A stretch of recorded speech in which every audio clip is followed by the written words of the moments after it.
Okay, I'm gonna do a little bit of a test run because I want to make sure that this works. And I'm definitely gonna use this mic because I tend to be a walker, so it gets my little nervous energy out. However, I did see what Dr. Allison did. I was in the car with my husband, and I said, I'm trying to figure out if I want to wear my contacts or my glasses because I actually put on eye makeup for the first time since the pandemic started. And I want them to see my eyes. So I saw Dr. Allison like take her glasses off sometimes, so regal and poised.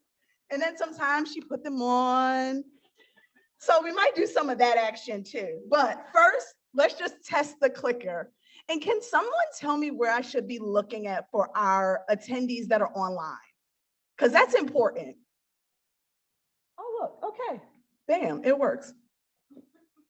Up there. Okay, all right. Hey, Jeff. Thank you so much. Okay, so we're gonna jump right in now that I know that this is working. And just bear with me, y'all. I have multiple devices happening up here all at the same time. But we're gonna jump right in the interest of time and getting you guys going. This is so exciting. I'm so grateful to be here. It is a privilege and an honor, and I feel really, really fortunate. And I'm gonna share with you some thoughts that I have as a person who has been through the system and involved with the system, but also sat outside the system. And the title of our talk, because it's really not a presentation, it's not a speech, we're just gonna have like a little talk. Is that okay? Just a little talk. The title of my talk is Unbound. And I really wanna focus on supporting steps. So I'm gonna think back a few years to when I really first started to dig into and get a real understanding of what this work of becoming unbound means. And one of the things that has dawned on me and has stayed with me over the course of time is that it never ceases to amaze me that the intelligent, well-educated, ambitious people who lead our country's government and civic agencies, which include systems of justice, healthcare, and mental health treatment, fail to invest funding in what I believe is the critical factor that can shift a survivor from riding the feast or famine roller coaster of either striving for a lifetime or sinking or doing both, and ultimately living a life of what I believe is sustainable success. Before I get into that, I'm going to tell you who I'm not. Who I am not is a doctor. I'm not a medical practitioner. I'm not a pediatrician. I'm not a lawyer. I'm not an attorney. I'm not a judge. I'm not a psychologist. I love the way the T on PowerPoint formats and shifts it over to the end. I don't understand why Microsoft and Google can't play nice. I'm not a social worker or a clinician. I'm not a law officer, a detective, a genealogist, a forensic detective. I'm not a psychiatrist or a neuroscience or a behavioral therapist clinician. Who I am is a regular, ordinary person who has lived a life in the system since birth that I can't wait to share with you. And a life that I've lived becoming unbound from being in the system, from working with the system, to working alongside the system now, to collaborating and being involved in a conversation with you all. I'm also a newlywed. I got married on the most epic day ever. You guys ready for it? Wait for it. 2/2/22. Round of applause, please. Shout out to my husband, Kelvin. I am a newlywed. I'm also a graduate, like Dr. Allison said, of University of Maryland, Go Terps, and GW. I don't know what we are, colonials? We're something like the president's backyard's school. I'm a daughter. This is my mom. She's like one of my absolute heroes. I'm a sister. That's my brother, Jason. I'm a niece. That's my uncle. He's a twin. He's my favorite. Don't tell the other one. Okay? I'm also a friend, and that means a lot to me because becoming unbound really meant shifting from living solo and independent and isolated to intentionally developing the skills and relationships to be a friend. I wear a lot of hats professionally. All of them are involved with children. That's what we have in common. I work as a connected school strategist for the District of Columbia Public Schools. And what that means is I work with the most marginalized and disenfranchised and underserved communities to bring quality programming for parents. So you'll see a lot of my outside pictures are parents and their kids doing healthy, educational, engaging, fun, and recreational things. I work with a lot of supporters and a lot of sponsors to make these types of programs possible. Because one of the things that I realized from my experience with the system is that if you don't have access, you don't have the ability to achieve pretty much anything. In the spare time that I have, somewhere along the way, I taught myself how to dance. And I thought it would be great to open up a dance studio. It was haphazard. This looks like a life that's very cookie cutter and cushioned, but I'm telling you, everything was haphazard. I just showed up and did work. So I started in a community center. I grew to 6 locations. And then by the time I knew it, years later, we had hundreds and hundreds of students in multiple locations throughout the Prince George's County area. And when I have spare time, I spend that time speaking. I've never talked about this. I've shared my story in my life one time when my church commissioned me and asked me to do a talk on forgiveness. This is my second time. So again, I'm so fortunate and so humble, but I also spend a lot of time speaking, entrepreneurial speaking, engaging speaking, motivational speaking. I love talking to teens about how to make dreams work. One of my newest roles that came with getting married on 2/2/22 is having a bonus daughter. And so I'm affectionately a new Smom. The S is not silent. That is what Karis calls me. This is our daughter, Karis. And I'm Smom, and it is one of the most important roles to me because I understand firsthand how much parental involvement, how much the parental voice, how much the parental perspective really does shape and shift a child's trajectory. Before the pandemic, I was addicted to traveling. I actually didn't count when I put this talk together. I've been to 31 countries. I don't even know if that's a lot. I don't know how many countries there are, but it's a lot. Okay, I see Dr. David over there. I love to travel. I think that it has been as an adult, way of escapism. And that's on a low level, but on a high level, I think it has been my way of shifting my mindset and expanding my view. And somewhere over here, I'm going to catch up because I've only been clicking, like not on this thing. So let me catch up really quickly.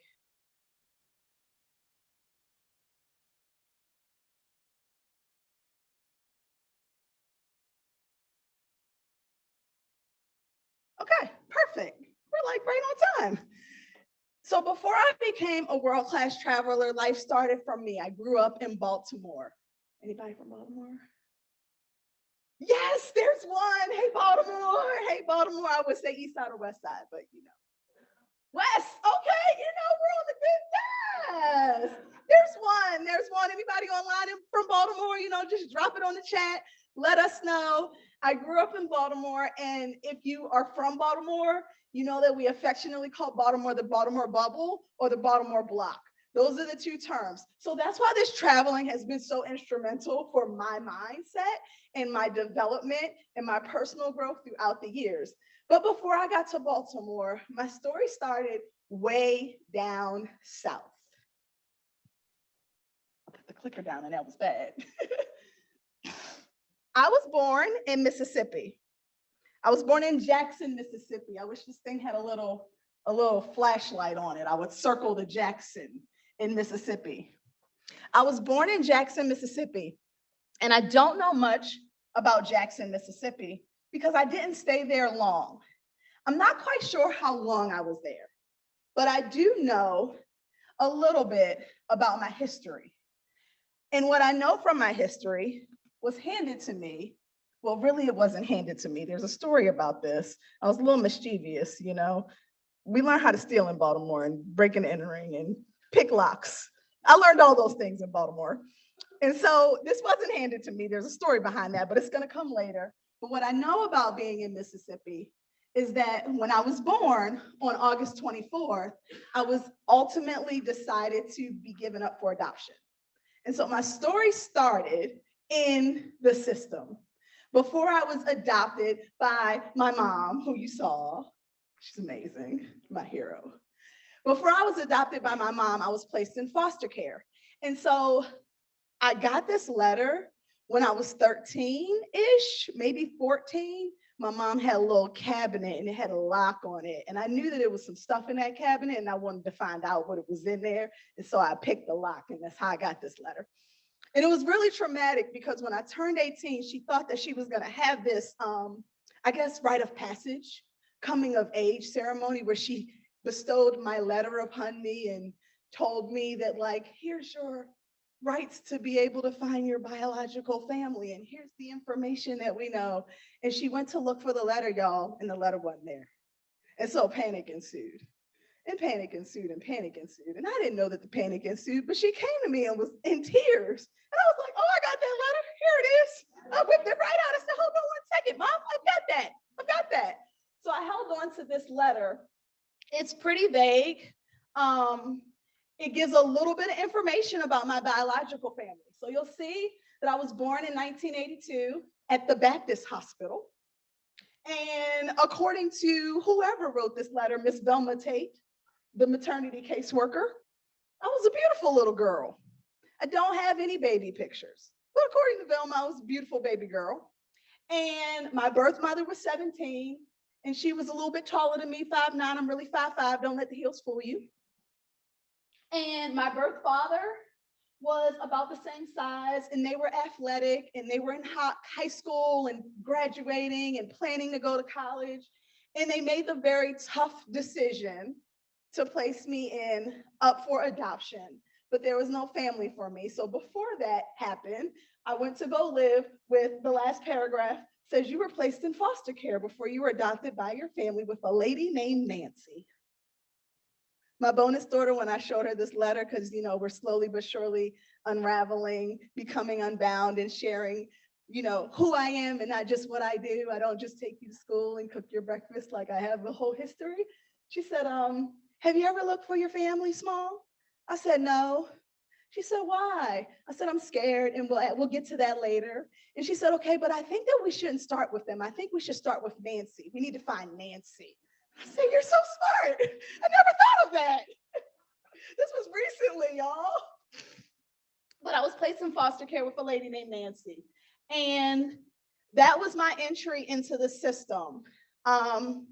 I believe that through my mom's experiences, there are a lot of memories that are just there are gaps, and a lot of things that she's probably not quite ready to share. Recently, I learned a few more things because I did decide that I was going to find my birth family. I sat down and had a whole conversation with my therapist, and she asked me why I wasn't doing this, and I told her I was scared. You know, I didn't want to show up in someone else's life and ruin their lives, because I feel like everywhere I go, I just like ruin people's lives. And she helped me work through that. And one of the things that she helped me understand was that I'm worth not wondering. Because when you're adopted, you're always wondering. Mother's Day is coming up. There's not a Mother's Day that goes by that I love my mom. I shower my mom. We dote on my mom. We do all the things, okay? Karen gets all the things. I love my mom, but I always wonder who gave me birth. Are they looking for me? Do I have siblings? What do I look like? It's a lifetime of walking into a hospital and they ask you what your medical history is, and you don't know. And they have the audacity to write at the top, life story. So at 13, this is what I thought about my life that I already knew was void, because my mom, how amazing she is, I didn't find out I was adopted in some traumatic way. My mom is an educator, retired educator, okay? She is a consummate, everything in our home was a lesson. So every night when I was little, she would read me this imaginary bedtime story. And that's how I found out that I was adopted and that I was in foster care. And it was a fairy tale. Once upon a time, it was dramatic, y'all. Once upon a time, my mom was very dramatic. Once upon a time in a far, far away land, God placed you in the belly of a lady because he knew that you needed a home and your mom has always been your mom. And when we got the call, we searched high and low all around the world. I mean, it was the most epic adoption story one could ever want, right? But it never stopped me from wondering. We got in the car. We saved our money when we got the call. We saved our money. We got in the car. We drove across the country. And on the way down, because the prices got lower and lower and lower, I would stop at the Kmart. And I would stop at the Woolworth. And I would stop at the Sears. Do y'all know what Woolworth is? Okay. And I would stop at the Sears and I would just buy dresses and bows, lots of pink and flowers, because I could not wait to get you and dress you up. I was like Snow Black. I was Jenae Black. Could not wait to dress you up. And then the fairy tale went on and on and on, right? Like we made the whole ride back and all these things. And really, it was a really hard transition for me. I came to learn in 2020 that it wasn't really good. The first few years were a little bit hard. I didn't really connect, probably because I'd been handed off a few times. And never in all of these years of this story did I ever not wonder. The wheel of wonder, always fun. And although my mom created a beautiful fairy tale, I mean, I think it was the most epic way to ever learn that I was adopted, ever. I tell friends all the time who are going through the adoption process, which I think is a beautiful process, but it is a process that is, the initiation of it is traumatic. We can't overlook that. It's the beautiful beginning for someone, but it is the burdensome ending for another family. And so, although my mom made this beautiful fairy tale, it was not our lived home experiences. Our home was chaotic. Our home was tumultuous. Our home was like living with Dr. Jekyll and Mr. Hyde. Because who I haven't mentioned in any of these pictures is my father. My father was a terror. My father was hard. My father was erratic. My father was volatile. My mom was calm. My father was chaos. My mom was educated. My father was erratic. My mom was stable. My father was shocking for everyone. It was the first times that I can remember seeing my parents actually get into a fight that ended up in physical violence. I know I had to have been 5. And some of these markers are when I went through the disclosure process. One of the things that's a beautiful interview question is you all ask, describe the setting. What do you remember? And when I describe the setting and what I remember, it is what we affectionately refer to as the old house. And so there is a time period from when we moved from the old house, and I was 6. So I remember things as early as the old house. And we lived with things. I remember having a dance recital and my mom wasn't there. And it was shocking to me that she wasn't there. My dad was there, but my mom wasn't there. And I could not understand why she wasn't there. It wasn't until I was much, much older that I understood and came to learn that they had gotten to a physical altercation and she was so badly beaten that she did not want to be physically seen. My brother and my father had a very rocky relationship. He always wanted to be the protector. He always wanted to de-escalate. My brother stepped in to de-escalate. Me, I shrunk back and hid. My brother stepped in to create calm or what he thought would be calm. Me, I went invisible and ghost. My brother would step forward and be verbal. Me, I went silent. And so one night, the fairy tale combusted. My mom had had enough. And I realized that I clicked on the wrong thing. It was December 21st, 1992, when my mom sat us down and she shared with us that daddy wasn't coming home, that she was done. And we were relieved. We were looking forward to peace. We were looking forward to calm. We were looking forward to serene. We were looking forward to serenity. We were probably the most excited kids on the inside when your parents sit you down and say they're getting a divorce. It just flipped the script. This lasted for a little while. There was a juncture where my mom had a protective order. And so there was very little contact and interfacing with my dad during that time period. And then the protective order, I think it lasted for 90 days. It expired. And on March 29th, 1993, I did what I believed at that time was the boldest, bravest thing that could ever happen. It was 3 months after my mom filed for divorce and got the protective order. It's the night that I affectionately refer to as the frying pan fiasco. My dad showed up hungry, which we now know, 2020 is hangry. And he was mad and he was angry because he was living somewhere without pants. So he wanted to get pants. And my mom said, no, you cannot come in. It is not safe. You are not welcome here. And the biggest fight ever ensued. I remember standing at the top of the stairs. My brother's room was in the basement and my room was upstairs and the kitchen is on like the main level. So it's like a split level thing situation. So I could see at the top of the stairs. I came out my room once he had slammed in. So he's now inside of our home. And I remember the fighting. And I remember him pushing my mom out the way. And I remember my mom saying, you need to leave. You need to get out. I'm going to call the police. And I remember my brother coming upstairs to the kitchen level. And I remember my brother saying, you need to leave. Stop hitting her. And he took my brother, jumped on my father's back.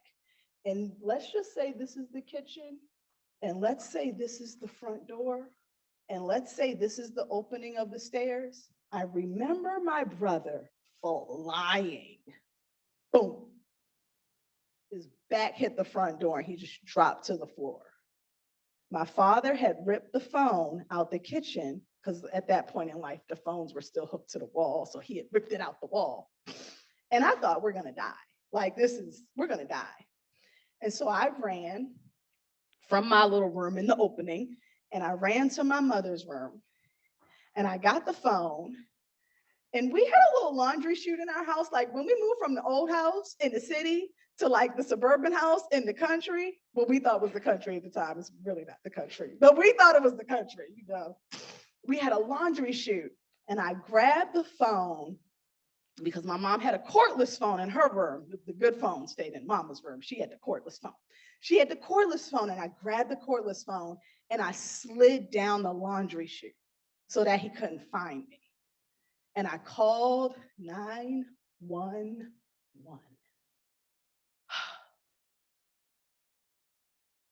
Literally, that's what I did in the laundry chute, like Spider-Woman. And they could hear the screaming. They could hear the fighting. They could hear the hitting. They could hear the crying. 911 came. The police showed up. It's very interesting when you call the police on the police, because my father was an officer. Compound fear. How do you get help when you live with help? That day was a shift. When the police arrived, I slid out the laundry chute into the laundry, ran out the basement door. Police arrived. We ran to my next door neighbor's house, and that was all she wrote. That night, my father was charged, although he was a police officer. He was charged with battery. He posted bail. He got out, of course. I often think back on the memories that I have. And although I have been hesitant in my adult life, I still often find myself shrinking back. I find myself sitting and listening. I find myself being silent. I affectionately call the little girl inside 9-year-old Nay. I talk to her often, and we talk ourselves up, and I'm like, you can do it, girl. And then sometimes I'm like, no, 9-year-old Nay is not going to win today. So sometimes I'm motivating her, and then sometimes I'm like, no, 39-year-old Jenae is going to win this battle, sis. Sit down. I got us now. But oftentimes, I will in my work, if there is a way for me to integrate my life experience in what I call experiment with authenticity. Because I will tell my friends in a heartbeat, I'm not transparent. Don't look at me for that. I'll show up. I'll support you. I'll write the check. I'll babysit. I'll work. I'll coach you. I will do for you.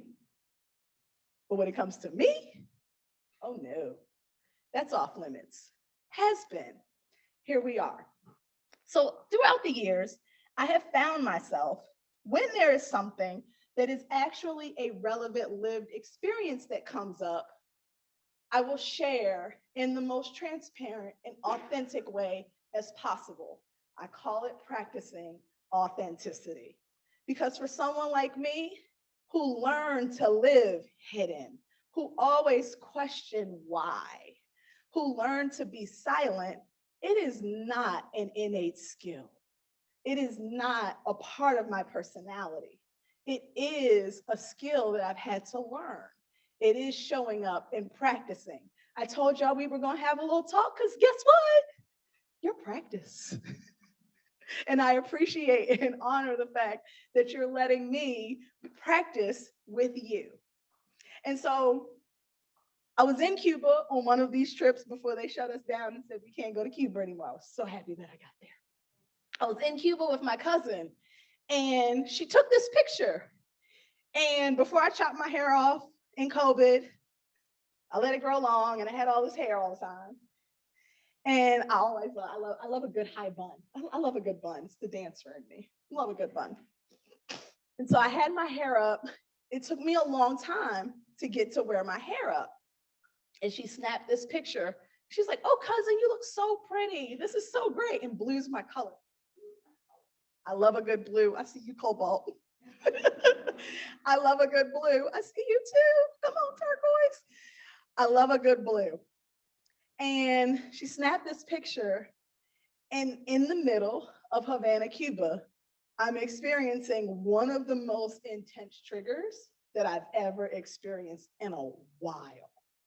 And so later on that night, I went back to the hotel room and I said, okay, sis, that's me talking to 9-year-old Nay. We're going to do this. We're going to share. We're going to do this. We're going to share. It's a big thing, guys. We're going to do this. We're going to share. And I wrote this on Instagram. And I said, here's why I believe anything is possible. Because people hear me shout it all the time. People hear me say it. I'm positivity, optimism, all the things. But here's why I believe anything is possible. Once upon a time, I was hidden. I hung out in the dark. My clothes were dark. My house was dark. My mind was dark. Now, don't get me wrong. On the outside, I looked good and I lived light. That was the cheese all the time. But deep down, I was dark. I was a skeptic. I was cynical. I was fearful. I was always waiting for the other shoe to drop. And honestly, I thought I'd done away with the dark. But the brain is a tricky thing to beat. So when my cousin snapped this pic, inside, I immediately cracked and crumbled. I didn't see the perfectly imperfect messy bun. I didn't see the savory sunlight. I didn't see my favorite hue of blue. I didn't see this great Grecian style earring. I didn't see the super smile. I saw the scar. If you look closely, you might be able to see the scar.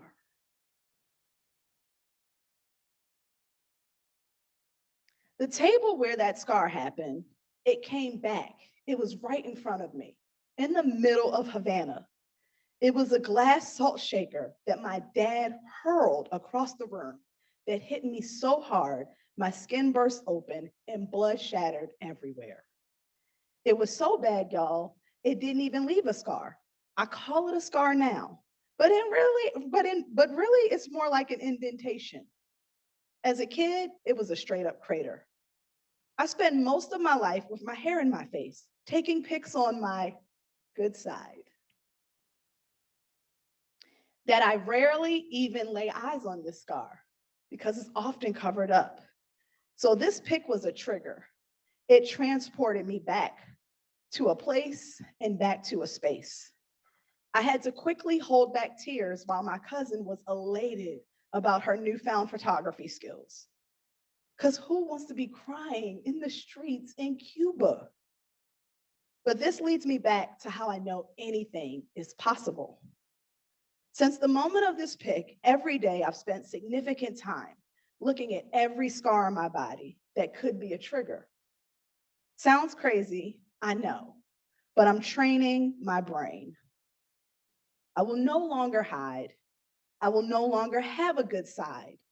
I will no longer crumble on the inside. I will be seen. I will accept, affirm, and appreciate all of me. I will be grateful for the experiences of 9-year-old May. The quality of life is only as good as our mindset.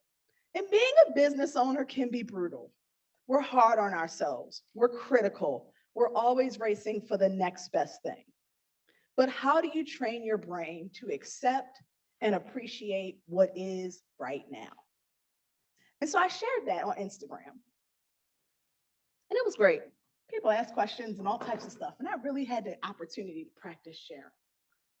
But experiences like dinner was scary. If we looked at the TV, which was on, kids, there was punishment. If we coughed the wrong way, there was punishment. We could tell by the rev of my father's engine if it was going to be a good night or a bad night when he was coming up the driveway. There were very subtle but very significant and clear signs that led us to know how we were going to be in space. That's what we call it, be in space that evening. And so while we didn't get the fairy tale, things did calm down after that night. My mom continued to proceed with staying separate from my dad. My dad had another protective order in file, and things calmed down. But what most didn't know, and although we worked through as a family, living with this new type of peace, which looked like a lot of laughing. The honest thing is now I see that it's not funny what we were laughing about. We were very untreated and very unhealed. We would eat dinner and like mock my father and say things like, when I'm done eating, everybody's done eating. Nowadays, I purposefully eat slow. And I tell myself it's okay to have leftovers because it's okay to eat slow and it's okay to have leftovers.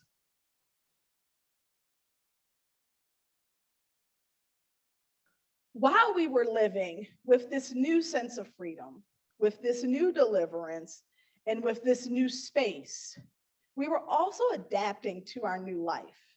We had visitation with my father on the weekends, and my parents very rarely saw each other. It seemed like the fairy tale was almost achieved. And while my family was plagued with domestic violence, I was suffering with another secret because my MO is to stay silent, is to shrink back, and to go unseen. I had given myself until my 13th birthday to pop the bubble for my mom yet again. From the time that I called the police the first time, I was 10 years old. 2 years later, I called the police again. It was August 17th, 1995. My brother and I had gone to visit my dad, and it happened again. On August 17th, 1995, it was 7 days to my 13th birthday. Everyone lived with domestic abuse. Everyone lived getting beat. I lived from the time of the old house, as early as 5, to the time of 12, when I went through disclosure with sexual assault, incest, molestation, child pornography, and all types of horrific things that you all encounter every single day at the hand of my father. It was the bravest thing that I did. We were at my dad's house. And I had been talking to him like, this has to stop. At this point, I'm like, no, this has to stop. Like this has to stop. Like this has to stop. Like this can't continue. I'm almost 13. Is this gonna happen forever? And so my wheel of wonder matriculated more and more questions. I used to think things like, God, you let my family that created me, pick the wrong A. I should have been aborted instead of adopted. I didn't realize how suicidal I was. I dreamed of waking up in heaven. I couldn't believe that I was negotiating with an officer. This has to stop, Dad. Like, this can't continue. Oh, no, it's going to stop. This is the last time. Okay, scared. But if you tell anyone, it's going to stop. Don't tell anyone. Okay. It never stopped. I don't believe that it would have. We were at my dad's house, me and my brother, and it had happened the night before. And good old Oprah came on. Good old Oprah. That Oprah, she could change life. Good old Oprah came on. And Oprah had a series on domestic violence and child abuse. And I don't know what happened because the performer, the smiler, the joy maker, the one who stayed silent with a smile, I shattered. I broke. I believe that I wasn't so brave on this day. I believe that I didn't think that I was going to have another way out. My back was up against the wall. It had been, 7, 8 years of lying to myself. So many times I talked myself up. I can do this. I can call the police. I can get help. I can tell the truth. I can step forward. And every time I couldn't, I cowered, I shrunk back, I was fearful. I sat in my father's living room and I cracked. And my brother was like, what is wrong? And I just looked at him And I said, this happens to me. And it was, I didn't even realize it until I'm standing here actually telling this story, because I was able to listen to other people's stories and connect with their stories, but disassociate at the same time and not tell my story or say it. This happens to me, right? Disconnect, but connected. This happens to me. That happens to me. It happens to me all the time. Well, who? And I remember just looking around. I couldn't even form my lips to say it. He said, well, who? And I just looked around. And I said, here. I didn't name our father. I didn't say daddy. I said, here. And I said, there. I said, everywhere. I can't think of places and spaces that I was with my father at any point in time in life that it didn't happen. And so my brother called the police. I was off the hook. We did intake in Baltimore City. I sat in a room, not so familiar to children's. I talked to someone who probably didn't have the training and education and compassion that you had. My first conversation was with an officer. I went through interviews. I went through CPS. I went through family agencies. I sat and I talked and I talked. My mom arrived. She believed me immediately. I was relieved.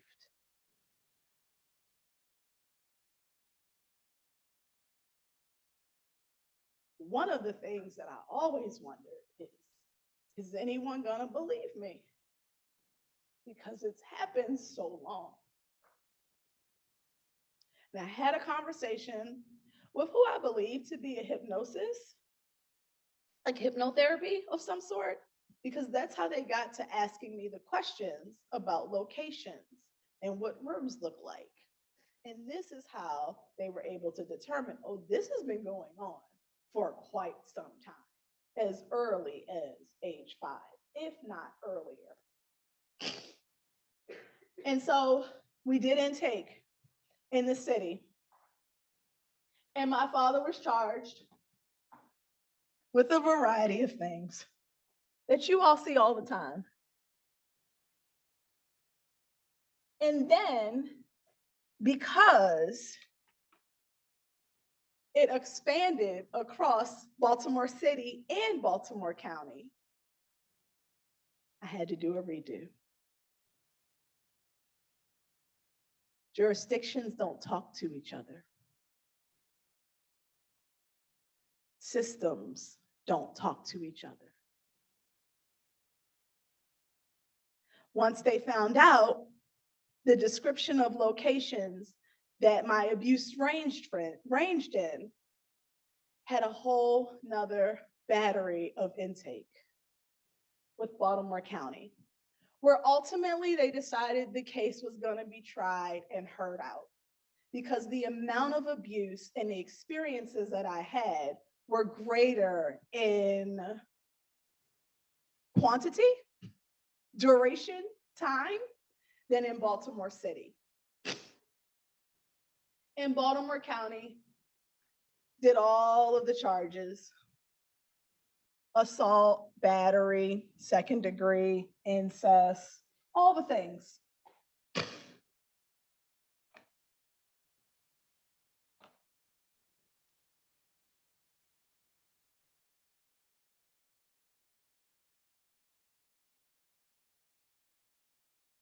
Ultimately, what I know now is that my father pled guilty to one charge, because at this time he's still an officer.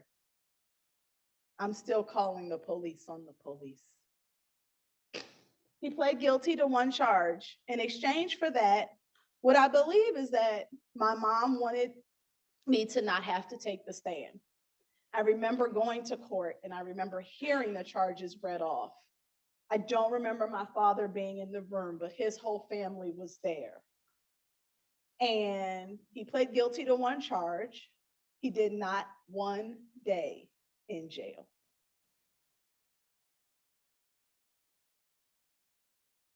That was when I learned that the justice system isn't so just. That's when I learned that your position in politics and power is what really matters more than lives.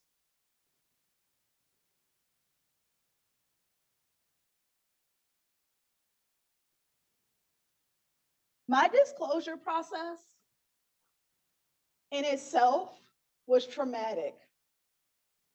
Not just getting the courage to make the call, not just sharing the stories in detail. My first GYN exam was through the process of disclosure. Every single time I step foot in the GYN, I have to brace myself and bring myself to today. The stories that I had to share over and over again, from officers to lawyers to social workers to support services to clinicians, over and over and over again. I was talking to Dr. Lenore last night and had such an amazing conversation. It was so interesting because she had asked me how long did I receive services and treatment. I did receive treatment. I was in therapy for what I believe was about 2 years. And what I realized after I reflected last night was most of that therapy was very much focused on how to handle the chaos that ensued from the compound trauma experience from the disclosure process. You all see a family, maybe in isolation. I know our family showed up as a nuclear family, my mom, myself, and my brother. When my therapist asked me why I didn't want to look for my biological family, my response immediately was because I don't want to show up at somebody's door and ruin another family's life. When I went through disclosure, I feel like our family was ruined. We were managing domestic violence. How crazy is that? But it was like we were managing that. We were able to all identify. It was shared trauma, it was shared lived experiences. Our nuclear family at that moment became divided. My brother at a certain point was mad at me. My mother at a certain point was mad at my brother and had questions for him. Why are you questioning her? At a certain point, I remember looking at my brother, I was probably about 15, and I said, look, he missed his dad. Because what we know about children who are abused, although we want freedom from an abuse situation, we want our parents to love and care for us at a deep, deep level. It is inextricably, irreplaceably our need, our human need for love from our parental figures. I remember looking at him and saying, you want your dad. It's okay. Go to Christmas. It's okay, Mom, take him. I'll stay home. The amount of trauma that our family experienced as a result of going through disclosure was just as detrimental as the abuse that ensued to lead us up to that point. Our family is still severed. Our family is still healing. Our family is still healing severed, which means we're walking around with a limp, and it is ugly. It's brutal. It's vicious. It's deadly.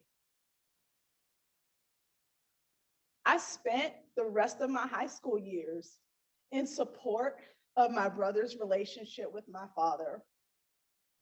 I spend my lifetime, although my mom was ride or die for me, what she could not do, and she severed her relationship with my father, what she could not do was disconnect from his family. My mom is still in concert with my father's family.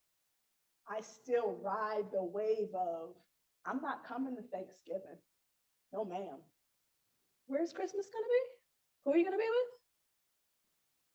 I'll pass. I'll see you the next day.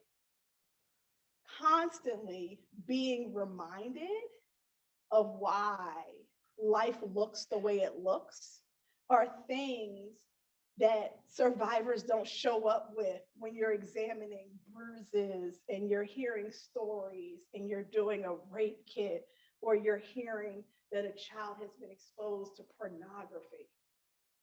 You're dealing with what I would consider to be critical issues, the tangibles. But what's left off the table are the intangibles, the inextricables that sit with a survivor, whatever their scope of their family is, whatever their scope of their life is, for a lifetime. What we know is that the brain is malleable. And what we also know is that the brain holds memories. Both exist. It's a dichotomy of mass proportion. And we know that the past affects us without us even being aware of it. After disclosure, my grades tanked, and in the Body Keeps Score, Dr. Bazell says that trauma doesn't just alter the way we think. Trauma actually impacts our capacity to think. My mom, advocate educator, was at that school. The girl's in algebra. She's getting A's, but she hasn't passed the Maryland Functional Math Test. Something is wrong. My ability to organize information seemed to cease. There was so much chaos happening at the home level that I was not able to show up and perform in school. I was not able to do what I'd done before. I went and got evaluated and had an IEP, and I had a 504 plan because I didn't have any documented need for an IEP. So I went into the individualized education plan under a 504 plan. I told you that I was a college graduate, and I was. That wasn't a lie. But college was terrible. It was horrible. So while I did graduate, I was also a dropout. My transcript is trash. As you can see, I was set to graduate spring of 2004. And I walked across the stage. I had accumulated enough credits. But what I also did was landed a corporate job, which was the reason why we were told you go to college in the first place. You go to school to get a good job. And once you get a good job, then you get married. And then you had babies. We had a whole order. We were programmed. It was the order of life. This is the way you do things. I stopped going in spring of 2004. I just stopped. I got a job. I got my corporate gig. I stopped.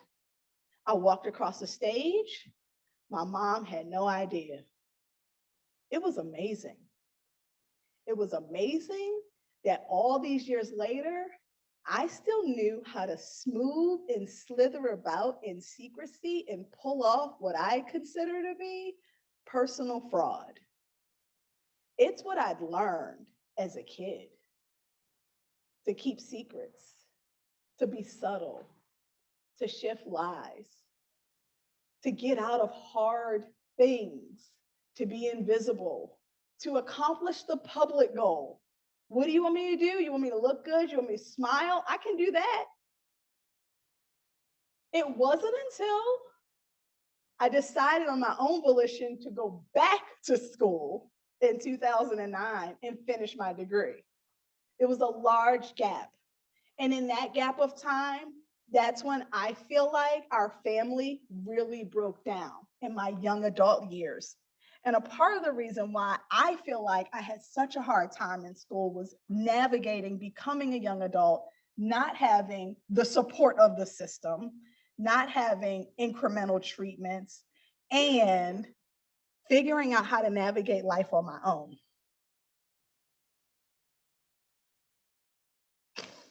So, one of the things that I found to be very interesting when I was doing research on how to put this together to share my story with you all, and this is what like literally slapped me in the face from Dr. Bessel, is traumatized people chronically feel unsafe inside their own bodies. The past is alive in the form of a gnawing interior discomfort. Their bodies are constantly bombarded by visceral warning signs.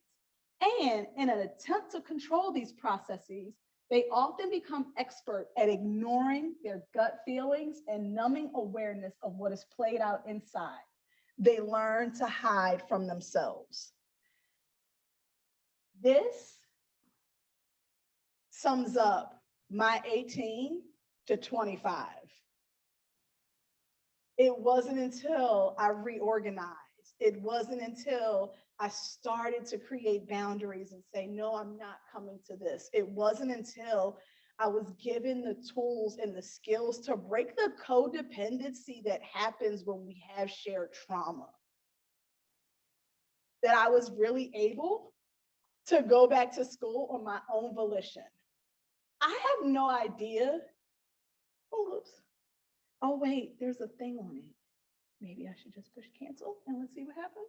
Oh, yay, it worked. I love it when that happens. I was able to go back to school on my own volition. I have no idea how I got into GW with that reckless 2.58 transcript. But what I was able to do, I feel like, was just God's grace and favor. This transcript looks nothing like my undergraduate transcript. I was mad at that 1B, mad at it. I was like, I could have did it.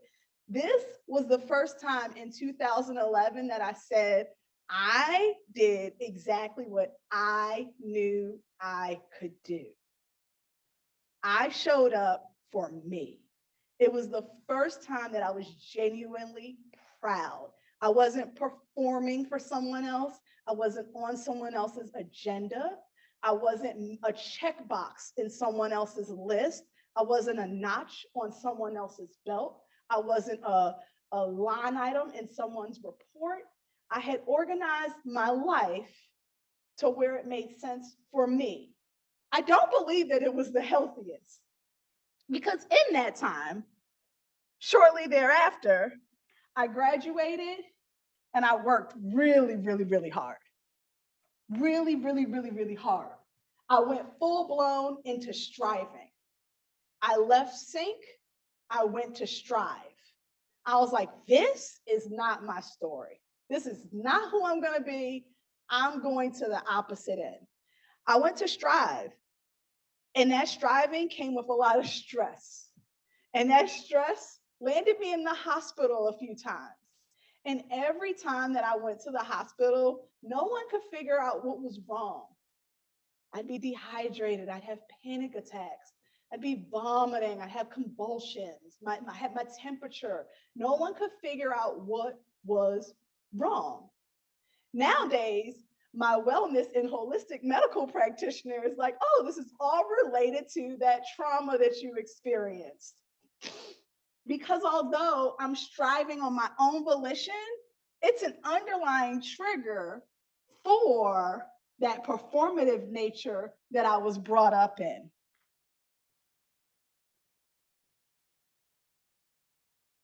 Work was my drug of choice. I can happily say I've never been addicted to substances. I've never been addicted to eating. I have to talk to myself about the emotional eating at times. 9-year-old Nay, we're not going to eat these brownies because we feel bad, girl. We're going to put the ice cream down, back away from the freezer in the middle of the night. But work was my drug of choice. And at all this time, I still was showing up very successful, growing my studios, working in the school system, being with kids, volunteering, being an amazing auntie, and still no one knew. No one knew my life story. People knew who I was, but they didn't know what I did. They didn't know what I had gone through. And so this quote really resonates with me as well. As long as you keep secrets and suppress information, you are fundamentally at war with yourself.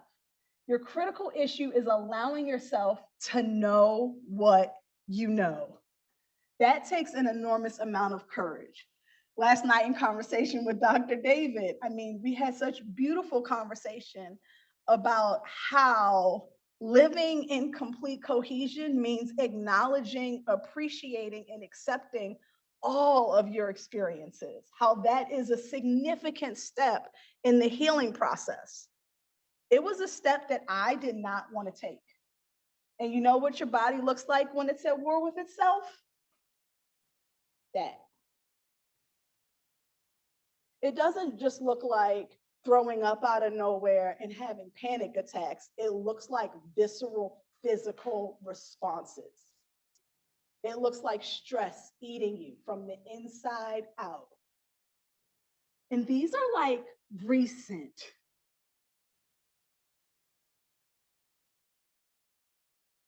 And so in 2015, after being tired of not getting the results from striving and realizing that I didn't want to live at sync, I knew that yet again, I needed to shift. What I was doing in this striving and in this performing, in this being, was that I had declared that I would not live numb. In 2015, I made this declaration statement, and it became a stake that I put in the ground. I never, from that moment before, had not lived numb. I didn't know what it meant to feel. I didn't know how to process. I didn't know how to live with my experiences. I didn't know how to be. The only thing I knew how to do was do. And so I'm consistently always working on becoming unbound from the doing, because the performing is doing, the covering is doing, the lying is doing, the secrecy is doing, the what do you need, mom, is doing, the how can I help you, brother, is doing. And so I figured that I would learn how to not live numb. And that came in the most unlikely of places. One of the first things that I did was start to learn about boundaries. And in his book, Boundaries, Dr. Henry Cloud talks about how the most subtle and non-subtle nuances will frustrate you when you begin to live with boundaries. And I remember being in a restaurant with my good friend Jackie Elo, and I was what Dr. Henry Cloud describes as the middle-aged person with the emotional maturity of an 18-month-old who either throws a temper tantrum when they don't get their way or doesn't say anything to keep the peace. Simple things like a restaurant became a lesson, a life lesson lab. Literally everything is a life lesson lab now. Like, we move through life like, okay, how can I practice today? I got a meal. It was cold. It was $50. Oh, Jenae would have never said anything. I'd have ate that meal. We're not calling the waiter back. We're not making a big fuss about it. We're just gonna go on with the evening. My girlfriend Jackie Elo was like, this is unacceptable. You need to call the waiter back. And I was like, no, let's not make a scene. Pipe down. And she's literally the exact opposite of me. She agency ownership. She's a professional counselor, Harvard grad. Exact opposite of me, right? Like, she's like, no, we're calling waiter. She calls the waiter over and she looks at me. And do y'all see my lip quivering right now? My lip wasn't quivering, but it was quivering. Like she gave me a glaring look and my lips started quivering. I was scared. I was scared in the restaurant of the waiter that I was paying. That's what trauma looks like in a 33-year-old. It took everything in my power to say, bodily autonomy, subverting the will. Can you just, and I had to give an example, right? Because explain an example. Would you mind, I know this is a little weird request. This request is a little weird, but do you mind taking the back of your finger and putting it on the mashed potato? Everyone undoubtedly knows by now, 5 Republicans. How's that feel to you? It was almost like I needed permission. I needed validation. How's that feel to you? I said, not hot. I said, exactly my point. Can I get a hot plate, please? Right? Not just, bam, here it is. Now, 5 years later, I'm like, bam, here it is. It's still scary. My palm's sweaty. But then it started with explaining and examples. Now we're at like, no is a complete sentence, right? Like we're getting there. We're getting there. And so I live with those types of experiences. I live with practicing. Shortly after, I got what I believe was like one of the keys to my life. Nowadays, we call them affirmations, but in 2017, my therapist called them confirmation cards. We're going to confirm your feelings because I have permission to confirm how I feel. I can trust myself. I can trust my gut. And so I began to write these confirmation cards. I live by these. I still have them, y'all. I balance self-confidence and modesty perfectly. Why? Because at the time I dressed like a hobo. That's what we'll call it. Oversized sweats, hoodies. I would show up in like meetings with my hood drawn, like you could barely see me because I was scared to be seen. I didn't want any physical attention, no compliments. No, nothing. My husband was the first person. He said, I'm going to give you compliments with no ulterior motives. And I was like, oh, that sounds good and scary at the same time. And it was weird. I can be helpful without being used. These are intangibles that survivors are not coming to you with. Everything is transactional. Relationships are transactional. Sex was my entry to sex was through transaction at 5 years old. Friends, transactional.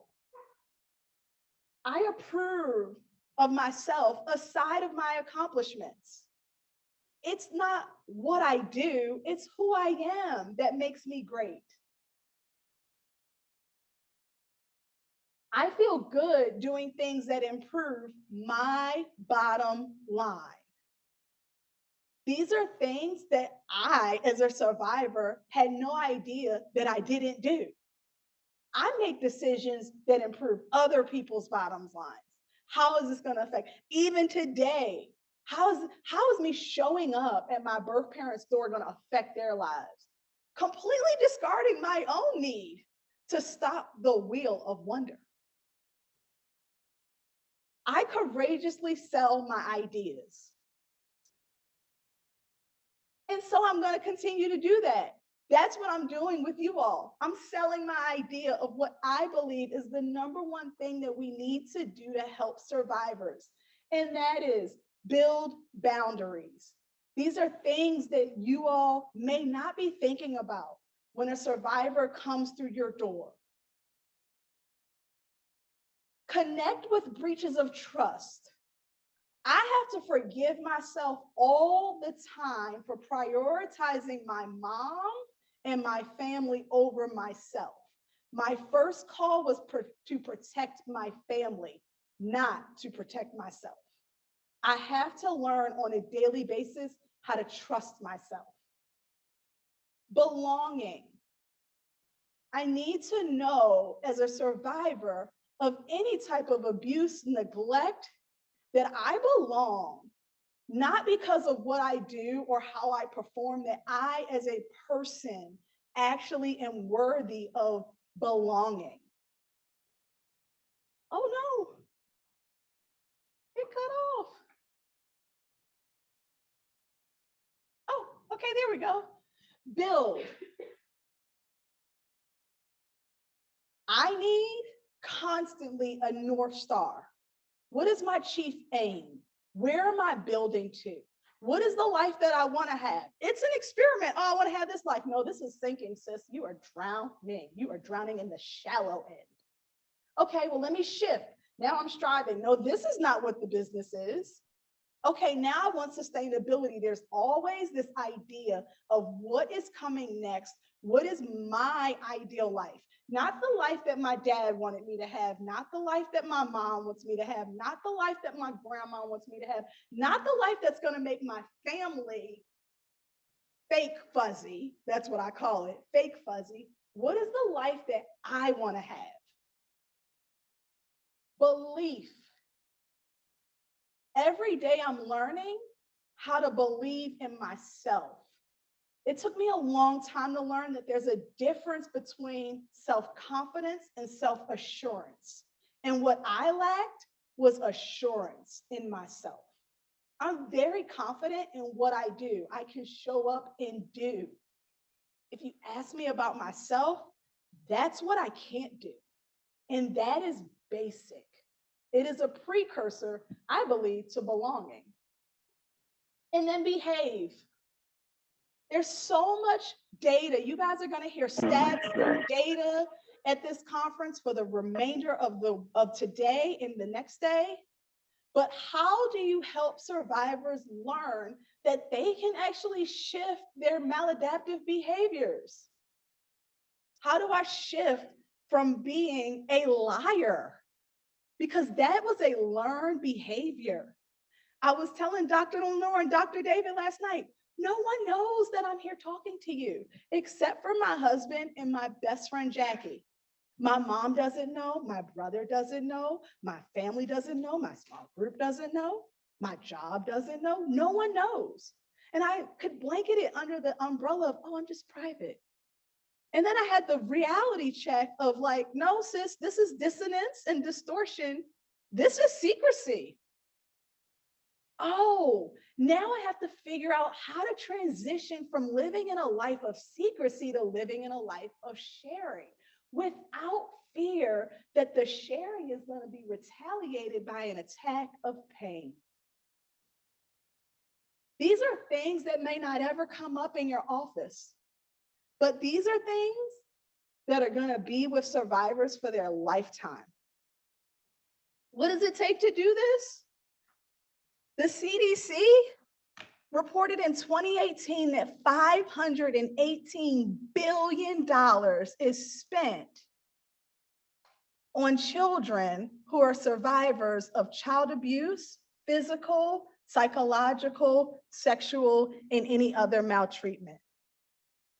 If we could shift the conversation to preventative and proactive, as opposed to reactive, and fund things like skills, like classes, like education, and the B's, because it's all about being, that were just named, I believe that's a game changer. Because the breakthroughs are gonna lead to breakdowns. That's what happens to me every time. And I have to learn something that I had no exposure to. I have aha moments all the time. In closing, this is one of the things that really stuck with me. Because all of this takes a tremendous amount of work. I believe that we need to fund creative and simple and strategic and streamlined ways for survivors to share their story at disclosure. It is a tragedy for a survivor to overcome a tragedy, and then their lived experiences are a reflection of the tragedy of disclosure. I believe that we need to evaluate patients and educate parents and create comprehensive, compound treatment programs for them. I believe that we need to give parents the tools and empower them with the information to be able to be lasting resources for their children. And then I believe when children age out of the system that they should be empowered to know that information firsthand. Because as I was telling Dr. Lenore, I really believe that my lived experiences delayed my ability to have a formative year process. My formative years started at 18, 19, 20. Agency and ownership was bestowed upon me at that time. And I had to do what Dr. Henry Cloud describes every 3-year-old should have: develop boundaries, know what I want, know what my yes is, and know what my no is. I believe that we need to analyze how funding transitional treatment could offset the post-care costs that the CDC represents in their studies, because I believe that transitional treatment is the key. I have no idea what I'm doing. There was no guidebook given to me. There was no guidebook given to my mom. Every single day, I'm working from this quote, and it says this: as developmental neuropsychiatrist Martin H. Teacher puts it, in society, society reaps in how it sows and nurtures children. Whether abuse of a child is physical, psychological, or sexual, it sets off hormonal changes that wire the child's brain to cope with a malevolent world. It predisposes the child to a biological basis for fear, though he or she may act or pretend otherwise. Early abuse molds the brain to be more irritable, impulsive, suspicious, and prone to be swamped by fight or flight reactions of the rational mind, and it may be unable to control itself. The brain is programmed to a state of defensive adaptation, enhancing survival in a world of constant danger. And although the brain is programmed to this state, it comes at a terrible price. To a brain so tuned, Eden itself would seem to hold its share of dangers. Building secure, stable, safe relationships later may require virtually superhuman personal growth and transformation. I believe that it is our responsibility not just to sit down and check the boxes on the symptoms, to not just attack the nightmares, to not just go across the board, but to empower survivors with the superhuman personal growth and transformation, skills, classes, therapies, and holistic treatment that is needed to not ride the feast and famine roller coaster of sinking or striving, but live a life of sustainable success. Thank you.